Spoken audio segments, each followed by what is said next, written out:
voter ER dans le silence des passions. Cette causerie prend la suite de celle que j'ai donnée samedi à Bordeaux dans le forum anti-Le Pen de Bordeaux.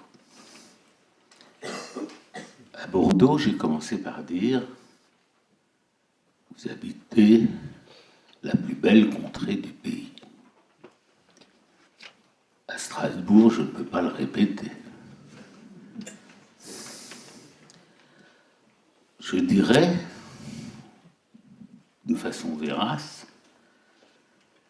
vous habitez la contrée la mieux ordonnée du pays. C'est sensible dès l'arrivée à la gare. Et pour moi, l'ordre des choses, se déplacer dans un monde où les choses sont rangées,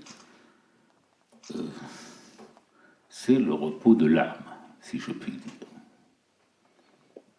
D'ailleurs, ma mère, quand elle était énervée, elle rangeait.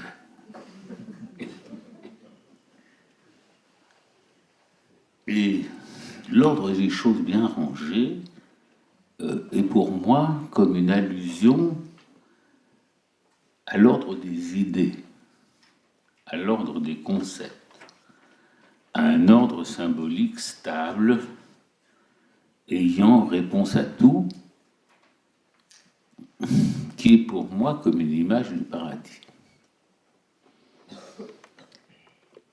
Donc disons que Bordeaux, c'est un paradis hédoniste. D'ailleurs, Sud-Ouest portait sur sa couverture, le journal de l'endroit portait sur sa couverture le jour où je suis arrivé, la Gironde est la région de France où il y a le plus d'arrêts de travail. Bordeaux est un paradis hédoniste, c'est le paradis du plaisir. Et Strasbourg, c'est le paradis de la pensée. Après ce compliment, ils sont destinés à me gagner votre bienveillance, je dirais tout naturellement que la politique, c'est le contraire du paradis. D'abord parce qu'au paradis, tous les emplois sont fictifs. Les listes des champs qui ne filent ni ne tissent ont des emplois fictifs. Et au paradis, on le suppose, il y a plusieurs théories, règne la bonne entente et le bonheur est supposé être atteint. En revanche, la politique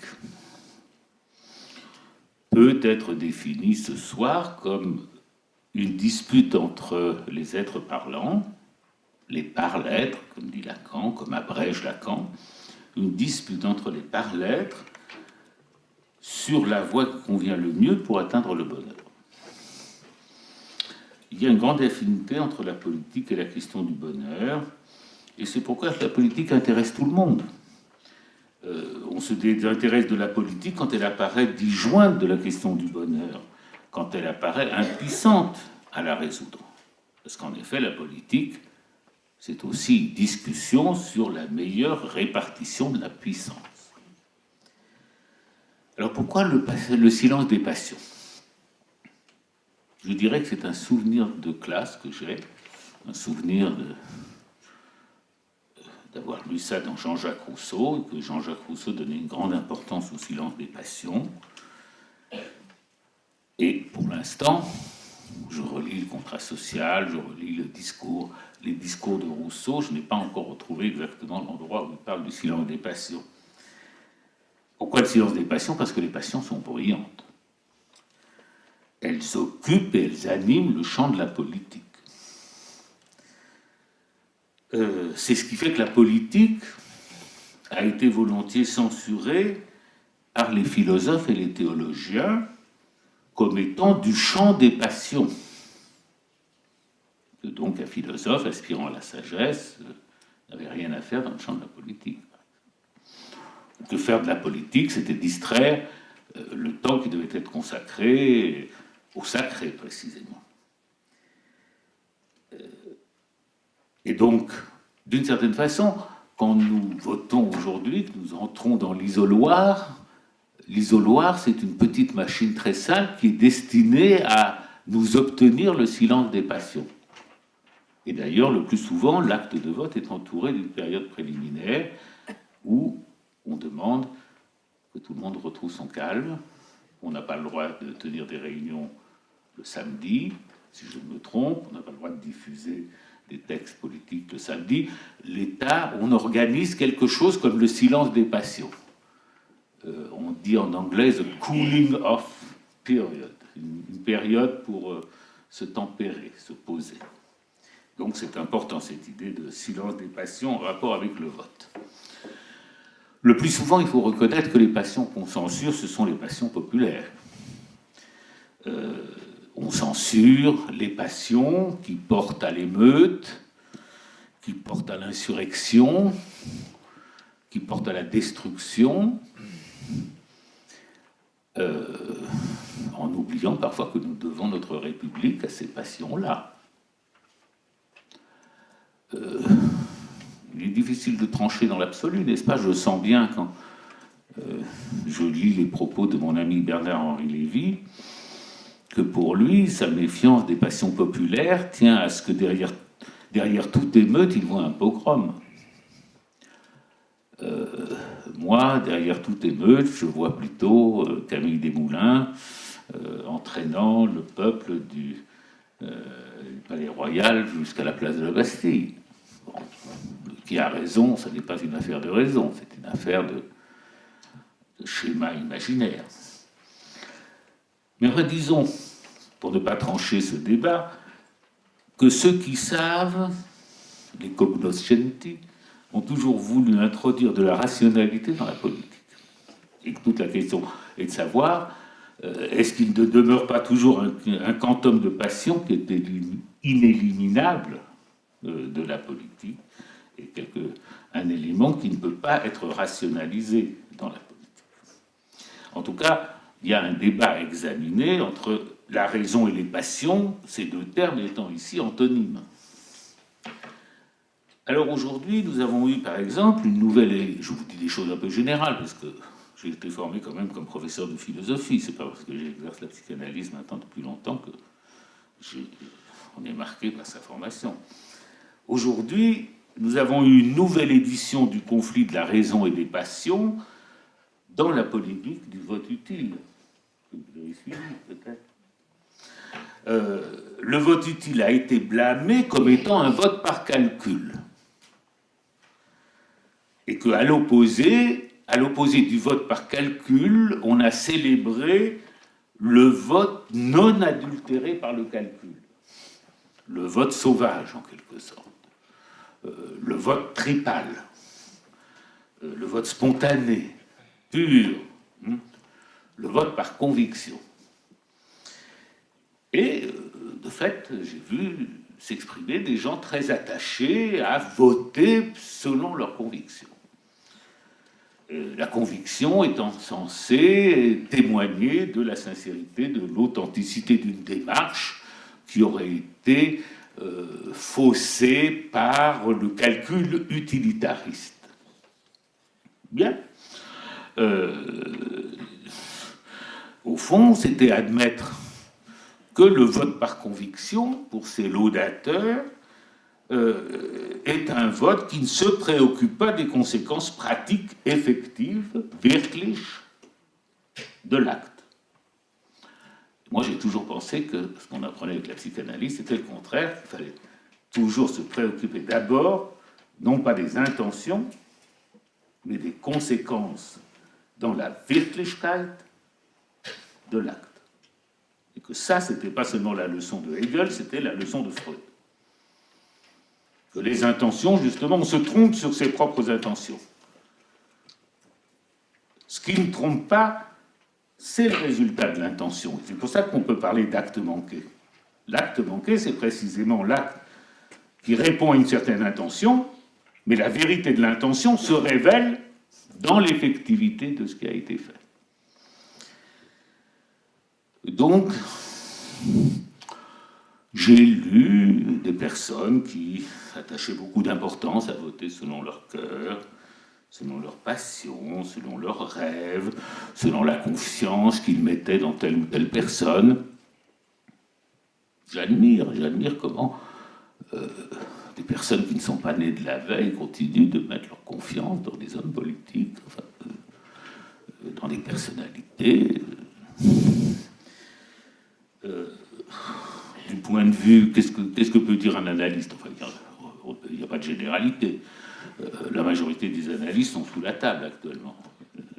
Surtout que de ne pas se montrer. Qu'est-ce qu'on peut dire? Qu'est-ce que moi je peux dire? J'ai le sentiment que ces votes qu'on prône, ce sont des votes de transfert sauvage. C'est-à-dire qu'il y a des phénomènes de transfert sauvage, je l'ai vu. On ne laissera pas ça dans le compte-rendu, je l'ai vu chez mon propre frère, pourtant psychanalyste, à un moment capté par Mélenchon, il s'est mis à aimer Mélenchon. Il s'est mis à me dire Mélenchon est formidable, Mélenchon habite dans un petit appartement modeste, plein de livres, Mélenchon n'a pas de permis de conduire, il n'a pas de garde du corps, et donc il prend le métro. Qu'est-ce que vous pouvez faire quand votre frère tombe amoureux? Ça, c'est la parenthèse, parce que ça me fait du bien de le dire. Mais nous entendons très bien par ça. Je me félicite des progrès de Mélenchon, etc. Je n'ai rien contre Mélenchon. Enfin, j'ai rien contre Mélenchon, sinon qu'il a ravi le cœur de mon petit frère. Alors, avançons. Alors, évidemment, par rapport à ça, le vote utile, c'est un vote par calcul. Ça apparaît comme un vote non de cœur, mais un vote de tête. Un vote spéculatif, anticipatif, puisqu'on spécule sur ce que les autres vont voter. Un vote donc pas sincère, dépassionné surtout. Alors le paradoxe, c'est que dans mon souvenir, là je ne peux pas vous donner de référence parce que je n'ai pas tellement le temps de lire, je le prends dans le train, etc. Je vais peut-être relire tout Rousseau, et mon ami Alain Gros-Richard, qui est le spécialiste, il est d'accord pour intervenir sur Rousseau, mais pour l'instant il a d'autres choses à faire, donc je cherche. Bon, Rousseau est le premier à dire qu'il faut dans le politique être dans le silence des passions, et lui était par excellence, comme disait le philosophe Éric Veil, le sujet révolté. Éric Veil décrit Rousseau comme le sujet révolté. Au fond, c'est ce qui nous donnera bien plus tard Albert Camus et l'homme révolté. Et il définit le sujet révolté comme Éric Veil comme le mal affranchi qui refuse les obligations du monde sans s'engager à refaire un autre monde. Donc c'est pas un révolutionnaire, c'est pas un réformiste, c'est un révolté. Bon. Et chez Rousseau, ça s'accompagne d'un véritable éloge de l'ignorance. C'est-à-dire ceux qui savent, eux, ne veulent pas des passions, etc. Mais Rousseau, à contrario, a fait dans le premier discours sur les sciences et les arts un véritable éloge de l'ignorance, que je ne veux rien savoir. Et on le retrouve aujourd'hui dans le « je ne veux rien savoir » d'un certain nombre de personnes. On leur dit « mais si vous votez comme ça aura tel effet. Je n'en veux rien savoir, je vote selon mon cœur. » Alors, j'ai relu un article très intéressant de Léo Strauss, je ne peux pas, vraiment saisissant, mais enfin qui explique que Rousseau était foncièrement contre les Lumières, dont il est pourtant une des gloires, dans la mesure où il considérait que les Lumières ruinaient la religion et que la société avait besoin pour tenir de la crainte de Dieu. Ce que dit également Machiavel pour les républiques libres. Il faut la crainte de Dieu. Donc il ne faut pas attaquer les religions. Si vous attaquez les religions, alors vous serez obligé d'inventer quelque chose d'autre pour faire peur, et ça sera le tyran. C'est fort, ça. Donc, cette idée, et au fond, ça retrouve, au fond, la conviction de Hobbes, que, constituant une société, il faut constituer un autre terrible qui fasse que les hommes cessent de s'agresser entre eux et qu'ils aient plus peur de cet autre terrible. Et Hobbes dit explicitement que ce qui fait tenir une société ensemble, c'est la peur de la mort violente. C'est pas des imaginaires, etc. C'est la peur de la mort violente. Il faut qu'on sache que si on transgresse un certain nombre de choses, on est tué.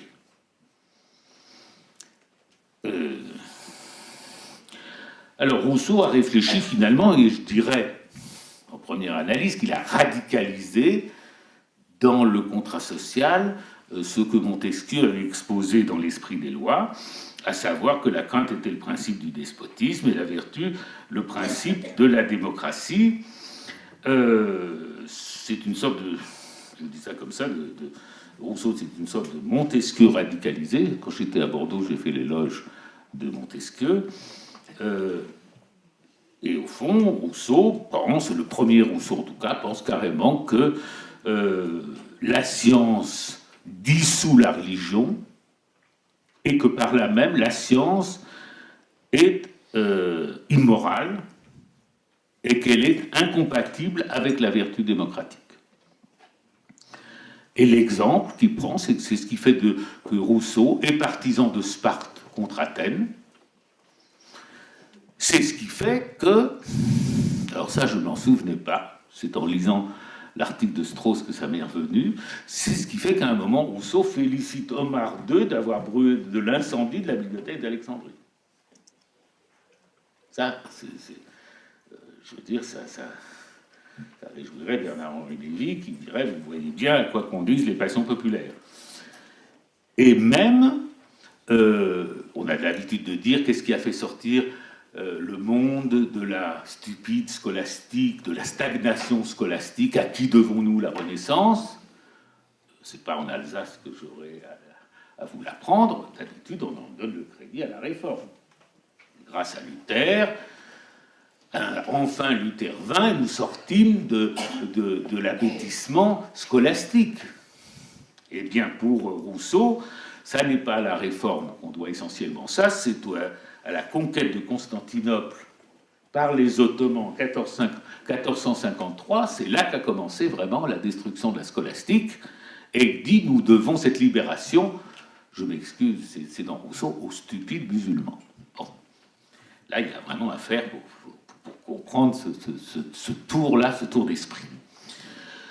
Alors je passe sur cet article de Strauss que j'ai lu là dans le train en venant, j'étais vraiment fasciné. Fasciné, stimulé, émoustillé. Alors finalement, qu'est-ce que nous avons à faire, même selon Montesquieu, selon Rousseau, avec leurs différences, quand on sait quelque chose, quand on est tout de même une partie de l'élite, il faut le dire ainsi, eh bien, on doit éclairer le peuple sur ses devoirs. Éclairer le peuple sur ses devoirs, pour moi, je donne mon avis, c'est simplifier la question de cette élection présidentielle et des élections législatives. Je considère que Marine Le Pen, en tant qu'héritière d'un grand courant auguste de la pensée française, qui n'est pas l'extrême droite, je n'aime pas non plus ce terme, qui commence avec le courant contre-révolutionnaire, qui commence avec un homme extraordinaire qui était Joseph de Maistre, un des plus grands stylistes français.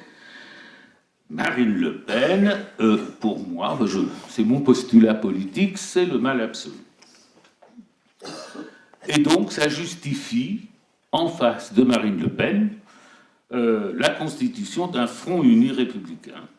Comme ça existait par le passé, c'est comme ça existait dans les années 30, quand il y avait un comité de vigilance des intellectuels antifascistes, et par rapport auquel toutes les différences sont secondaires. Et en plus, c'est amusant, les autres candidats que Marine Le Pen, ceux qui ont une chance, leur nom se termine par « on », comme si le Seigneur avait voulu nous dire c'est n'importe qui, Fillon, Macron, Hamon, Mélenchon. Vous faites ce que vous voulez, mais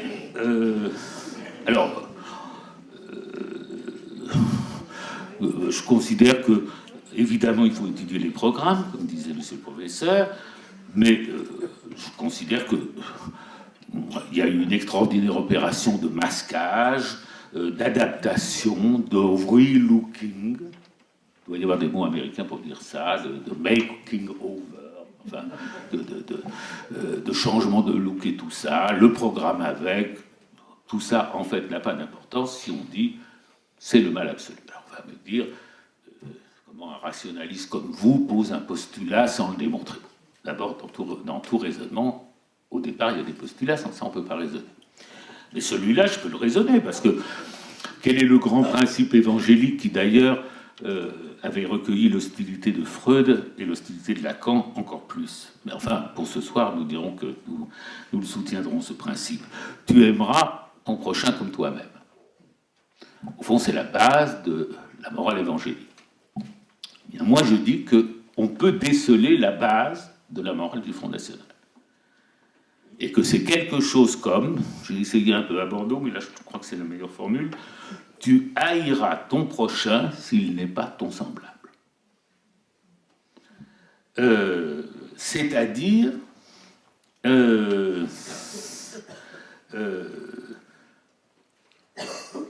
au fond, le principe évangélique, c'est ton prochain devient toi-même à condition que tu l'aimes comme toi-même.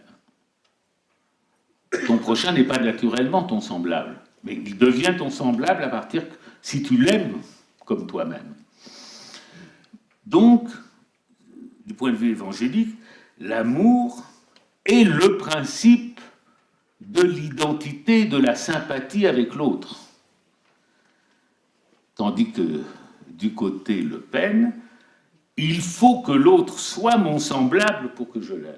Il faut que l'autre ait mes mœurs, il faut qu'il ait ma couleur de peau, il faut qu'il ait ma croyance pour que je l'aime. C'est-à-dire, de ce côté-là, l'amour est subordonné à l'identité. Le principe évangélique, au contraire, l'identité est fondée sur l'amour. Et je dis, voilà ce qui peut justifier qu'on dise c'est le mal absolu. Bon. Donc je découvre que je crois au diable. Autant que je sache, je ne crois pas au bon Dieu, encore que le docteur Lacan disait « Je vous défie de démontrer que vous ne croyez pas au bon Dieu », il disait ça à son public. Je ne crois pas au bon Dieu, mais je crois à Dieu, comme tout le monde, c'est-à-dire au sujet supposé savoir et comme effet d'interprétation. Bon, pas un Dieu substantiel, mais un Dieu effet d'interprétation. Et le diable, c'est autre chose. Le diable, ça concerne une faille qui est ouverte dans l'être humain et qu'on peut comprendre, par exemple, à partir d'une façon simple, à partir du stade du miroir de Lacan, à savoir que l'autre que je le vois avec sympathie parce que c'est moi-même, mais qu'il suffit d'un rien pour que cet autre devienne mon maître, parce qu'il est plus avancé que moi dans le miroir que je ne suis en réalité. Et donc, j'oscille continuellement entre la sympathie et l'agressivité. Et ça, c'est la faille par où s'introduit le diable dans l'être humain. Bon. Alors, nous avons 4 ronds. Au premier tour, évidemment, nous sommes contre Marine Le Pen, comme ça a été signalé. Mais monsieur, au second tour, nous serons pour. Nous serons pour l'adversaire de Marine Le Pen. Et moi, je dis tranquillement, je serai pour l'adversaire de Marine Le Pen, quel que soit le 4e, enfin l'un des 4 qui sera présent. Ça me sera complètement indifférent, que ce soit Mélenchon, Fillon, etc. Ce sont des véhicules de mon vote. Donc, le problème pratique, c'est, parmi les 4 qui sont au premier tour, déceler celui qui sera le 1 restant au deuxième tour. On a vu des problèmes semblables, je l'ai rappelé à Bordeaux, par exemple, quand c'est célèbre, Jeanne d'Arc arrive, on pense que c'est un escroc, alors le dauphin de France se dissimule parmi les autres, un autre fait le dauphin de France, et elle pointe du doigt le dauphin de France en disant c'est celui-ci. Bon, moi j'aimerais pouvoir faire ça, voir Mélenchon, Fillon, etc., et dire c'est celui-ci qui sera au second tour. c'est difficile, ils sont tous très proches les uns des autres. Il y a le Hamon qui a l'air d'être décroché. Il y a Mélenchon qui gagne sur Fillon. Mon frère est ravi. Mais Fillon résiste. Et Macron est encore un peu en tête, mais on pourrait décrire ça comme une course à Longchamp, mais l'autre gagne. Bon. Donc, je ne m'engage pas. Je les trouve tous bien ou tous mal, ça n'a aucune importance. Au fond, je suis disposé tout à fait donc, à voter par calcul, mais c'est très... je me déciderai peut-être seulement pour le premier tour le matin du vote, ou peut-être même encore plus tard, parce qu'il paraît qu'on a des renseignements encore plus précis par la tribune de Genève, si on prend par Internet à partir de 6h du soir. Donc là, bon. Alors, cela dit, je termine par là. À mon avis, j'aimerais bien qu'il y ait un temps de discussion pour ça, mais je ne sais pas si nous l'aurons. J'ai le sentiment que la politique est une chose trop importante pour être laissée à nos politiciens. J'ai fait confiance, plus ou moins. J'ai été gauchiste dans ma jeunesse. J'ai pris les risques que je devais prendre. J'ai fait... je me suis trompé. Bon, j'ai cru pendant un temps possible une révolution qui n'était pas possible. Je m'en suis aperçu assez vite après à mai 68. Au bout d'un an, d'ailleurs, avec un ami à moi, nous avons fait un rapport à nos amis de la gauche prolétarienne à l'époque. C'était un rapport pour dire nous avions... Je connaissais très bien à ce moment-là, j'étais maître assistant de philosophie à Besançon, je connaissais bien le Jura, je connaissais bien le Doubs, les paysans, les jeunes, tout ça, j'avais écumé la région pendant 2 ans, et j'en avais conclu qu'il n'y avait pas de révolution possible. Donc j'avais fait un rapport dans ce sens avec un camarade qui lui s'était établi en usine, et nos camarades, il y avait une réunion clandestine, etc. Et nous avons été traités de défaitistes. Et au fond, j'ai mieux aimé mes camarades que je n'ai aimé le bon bout de la raison. C'est peut-être la seule fois que ça m'est arrivé, mais parce que je sais très bien pourquoi c'est arrivé, c'est parce que je ne croyais pas mai 68 possible. Ça a donc été, je me souviens avoir dit avec Jean-Claude Milner, mon camarade à l'école normale, en sortant d'une conférence de François Bloch-Léné, qui était un haut fonctionnaire, nous avons convenu tous les deux que, comme on disait à l'époque, le néo-capitalisme a réussi son coup. Bon. Et puis arrive mai 68, je me dis, je me suis trompé complètement. Et donc, alors que j'avais toujours très confiance dans ma puissance de raisonnement, si je puis dire, là, c'était vraiment la castration du raisonnement.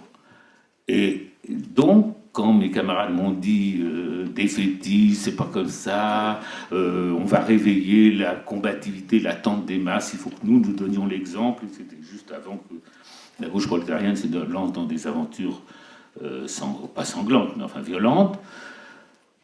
Bon, j'ai dit ça doit être ça. En tout cas, je suis resté donc membre de cette organisation. Et après, quand elle s'est lamentée, je l'ai quittée parce que j'ai refusé de faire mon autocritique à un moment donné. Elle s'est dissoute très mal, très vilainement. C'est Béni Lévy qui l'a fait, qui est venu après dans cette ville se récupérer sur le judaïsme, dans cette même ville de Strasbourg.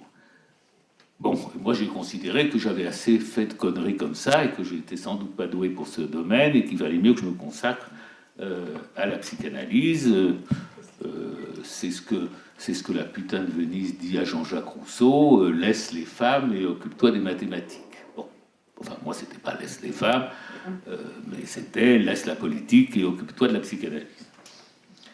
Et donc j'ai fait ça très méthodiquement, mais maintenant, avec cette affaire-là, j'ai l'impression que cette politique est aux mains de gens pas sérieux du tout, enfin pas assez sérieux, et qu'ils ont sans doute besoin de nous pour leur rappeler, en tout cas c'est ce qui a été dit à Bordeaux, certains, qu'il n'y avait que nous finalement, ce que nous avions animé, qui disions qu'un front uni était indispensable, et qu'il y avait un point dans la politique où on devait pouvoir s'opposer à ce néofascisme d'une façon franche et sans simplement se tirer dans les pattes entre républicains. Alors ça, je crois que ce front uni n'a pas vocation à se dissoudre après l'élection présidentielle et après les élections législatives, et qu'il faudra maintenir quelque chose, je ne sais pas, sous forme de club, sous une forme flexible, mais qui permette à nous qui sommes ici autour de cette table, qui sommes dans ce programme, qui nous permettent de nous retrouver périodiquement pour évaluer où on en est de cette affaire cette affaire qui nous réunit, et que nous devrions continuer d'avoir certaines réunions d'information, d'échanges d'expériences et d'échanges d'analyses. Voilà, je m'excuse d'avoir été un peu long.